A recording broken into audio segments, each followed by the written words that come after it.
খুবই ছোট বাচ্চার এই দুইটা শাড়ি আমি রেডি করছি। 6 মাসের বাচ্চা একটা হিন্দু আপু আমার কাছ থেকে এই শাড়িটা অর্ডার করেছেন।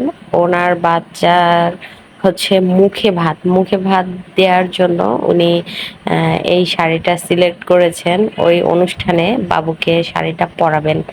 তো আমার কাছে উনি নক দেওয়ার পরে কিছু শাড়ির ছবি চেয়েছিলেন।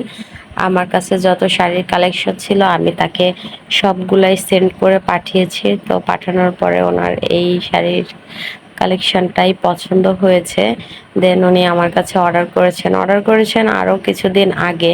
তো ওনার অর্ডারটা হাতে পাওয়ার পরপরই আমি হচ্ছে গিয়ে অসুস্থ হয়ে পড়ি। খুবই ঠান্ডা জ্বর, একদমই বুক বসে গিয়েছে।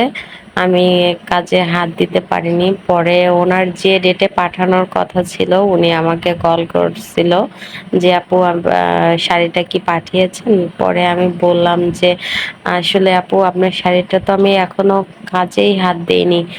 আমার শরীরটা প্রচন্ড খারাপ, যার কারণে আমি মেশিনেই বসতে পারিনি। আমি শাড়িটা রেডি করব কিভাবে। তো উনি বলল যে আপু আমার তো আর বেশি দেরি নাই, বা আর আপনি কবে পাঠাবেন, আমি তো পরে শাড়িটা তুলতে পারবো না। তারপরে ওনার কথা শুনে আমি তখনই মেশিনে বসে গেলাম। তখনই আমি শাড়ি দুইটা রেডি করলাম। রেডি করে যাই হোক ফাইনালি আমি শেষ করলাম, করে আমি শাড়িটা রেডি করে পাঠিয়ে দিলাম। তাই এখানে আমরা হচ্ছে 0 সাইজ থেকে শাড়ি তৈরি করি। ভালো লাগলে অর্ডার করবেন। দেখা হবে অন্য কোনো ভিডিও নিয়ে। আসসালামু আলাইকুম।